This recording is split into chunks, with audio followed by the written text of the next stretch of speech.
Noteikumi un definīcijas. Sacensību noteikumi sākas ar konkrēti šiem noteikumu definīcijām un sākam ar pirmo. Vecums. Dalībnieku vecums tiek uzskatīts par nemainīgu visu sezonas ietvaros, un tas ir vecums, kuru dalībnieks sasniedz līdz 31. decembrim pēc sacensību sezonas beigām. Pēc ieskatiem sacensību sezona ir līdz 31. maijam. Attiecīgi vecums tiek noteikts šīs sezonas beigās, kā piemēram 2024. gadā 31. maijā beidzās sezona un vecumu nosaka, kāds tas būs līdz 31. decembrim 24. gadā. Savukārt suņu vecums ir vecums, kur suns sasniedz līdz sacensību pirmajai dienai. Kontrola punkts. Skaits ir marķēta teritorija, kas saistīta ar trasi, kurā atļauts tikai dalībnieku un oficiāla personu uzturēšanās. Kontrola punkti parasti ir vidus distanču sacensībās, un tie nav paredzēti skatītājiem, tajos iebrauc dalībnieki, tur tiek veikti noteiktas darbības, suņu labturība tiek pārbaudīta, vai kāds ekipējuma kontrole, un viņi dod tālāk trasē, vai arī paliek tur nakšņošanas iespējami, vai kā citādāk. Bet jebkurā gadījumā tas ir paredzēts tikai dalībniekiem. Kontrolas zona ir īpaši marķēta teritorija pirms starta un pēc finiša līnijas, kurā atļauts tikai autorizēt personu uzturēšanās, ja galvenais tiesnesis noteicis citādāk. Dalībnieks. Dalībnieks, kur vada suņu komandu, kas startē sacensībās. Ar to ir domāts tā persona, kas brauc velokamanās, sniega kamanās vai arī individuālajā disciplīnā pārstāv konkrētu komandu, braucot kopā ar šīs komandas suņiem. Sacensības. Sacensības sanākšana kopā ar nolūku sacensties vienā pasākumā. Sacensības var sastāvēt no vairākām klasēm. Finiša zona noteikts trases distance līdz finiša līnijai vismaz metrā attālumā, kur piemēro īpaši audzīšanas noteikums. Ar finiša zonu saprotams ne tikai 800 metri, bet arī 150 metri, kas attiecās konkrēti uz kanikrosu un slēgu suņu disciplīnām, tas ir skijoringu. Vadlīnijas. Noteikumi vai noteikumu kopums, kas nav obligāti, bet ir ļoti ieteicami. Tie ir rekomendējuši rakstura, bet no tos ir izstrādājuši speciālisti, un attiecīgi tas ir tāpat kā ceļa zīme 70 vai 90, kas ir rekomendējuši, bet viņi ir uzlikt par rekomendējuši ne bez nolūka. Handleri. Galvenā tiesneša autorizēta persona, kas var sniegt palīdzību braucējiem startā, finišā un citās vietās. Attiecīgi starta zonā nevar ienākt neviens cits, ja vien viņš nav nozīmēts kā handlers, kas palīdz veikt konkrētas darbības. Visa komanda nevar vienkārši ienākt un palīdzēt, respektīvi handleri ir jāpiesāk, vai viņiem ir skaidri jāsaprot, kas nāk tieši konkrēti palīdzēt. Brauciens. Sacensību trases veikšana vai posms pēc tā, kad laika uzskaita vairs nav spēkā.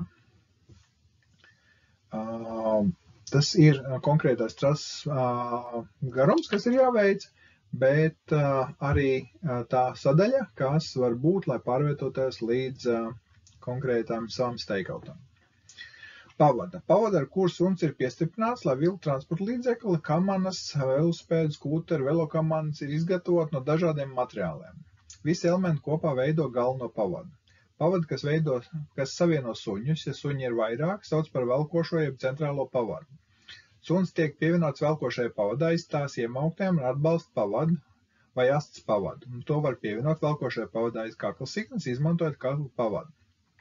Respektīvi, galvenai pavadai, kas iet cauri visai komandai, ir sāna atzariņi, kurus pievieno pie iemauktiem, un tad nāk pie kaklasīksnām vēl klāt arī atzars uz galveno pavadu, lai suņus noturētu vienā līnijā. Dalībnieks. Persona, kur pilnvaras organizators vai sacensību tiesneši veikt noteiktas darbības, viņu vārdā visbiežāk tiesneša palīgs. Pārteicos, tas bija darbinieks. Attiecīgi, tie var būt ne tikai tiesneša palīgi, bet arī organizatori pārstāvi, kas ir autorizēti darboties sacensību teritorijā. Organizators ir atbildīgs par notiekšo sacīksti, sacensības rīkošās organizācijas pārstāvs. Obligāti ir nozīmējums sacensībās, vismaz Latvijā, ar kurš arī veiks konkrētas darbības, kā piemēram atbildēs par reģistrāciju, lai veikt skaidrošos darbus, ja tādi nepieciešami. Pulka. Pulka vai slēpju suņu komandas. Mazas komandas ar īsām sliecēm. Tās nav Latvijā īpaši populāras. Latvijā, ja nemaldos, neviens uz doto brīdi pat nav. Bet tas ir suns, mazas komandas un atsaitē vēl iet slēpotājs. Sacīksts. Sacenšanās noteikti ar trasē, kas sevi ietver vienu vai vairākus braucienus. Nejaukt ar sacensībām. Sacīksts ir konkrētais sacensību elements, konkrētas disciplīnas ietvaros.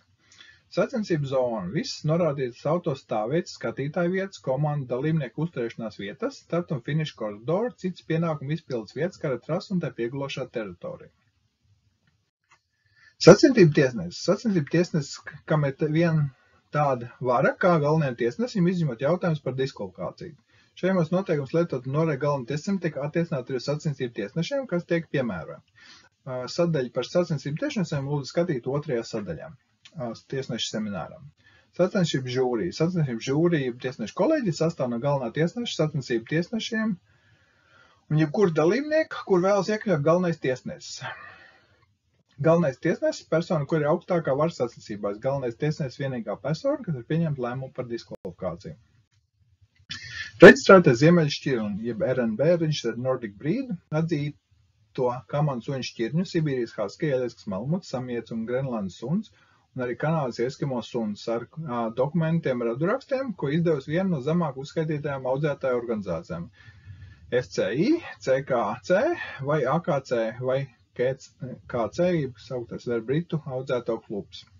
Sezona. Sacensības sezona ir periods no 1. jūnija līdz nākamā gada 31. maijam, kur laikā tiek sākts un pabeigt viesas sacensības. Tomēr organizēta un tehniski organizēta apzināt, ka vietējiem apstākļiem var saīsināt šo periodu par labu suņu labklājībai. Komandas. Transporta līdzeklis, kuru vada dalībnieks un velk viņa suņa pajūgs sacensību laikā. Šī definīcija tika piemērota arī pulkai, velosipēdiem, skūtriem un velokomanām, kad to var konkrēti arī piemērot. Komandu suns.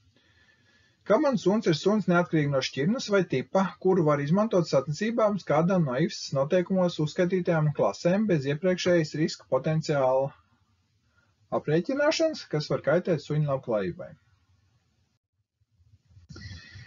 Ekipāžu novietnes zona, jeb stakeouts. Īpaši noteikta teritorija, kurā uzturas dalībnieku komandu suņi, kā arī kamēr tās nepiedalās sacensību. Tas, protams, iekļauj arī pašu komandu, ne tikai suņus, viņu transporta līdzekļus un pārējo personālu. Startu koridors.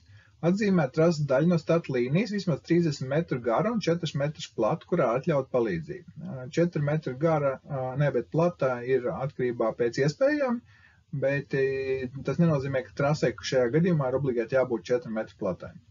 Tehniskais organizācijas. Organizācija, kas pēc vienošanās vai ciešā sadarbībā ar organizatori uzņēmusies atbildību par konkrēto pasākumu.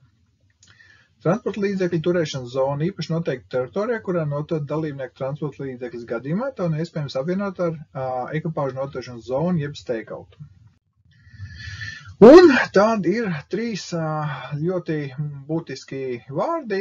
Jābūt. Angliski tas ir must, tiek uzskatīts par obligātu, vajadzētu, jeb should, tiek uzskatīts par ieteicamu, un var, jeb may, tiek uzskatīts par atļautu, bet tas nav nekādā veidā saistoši.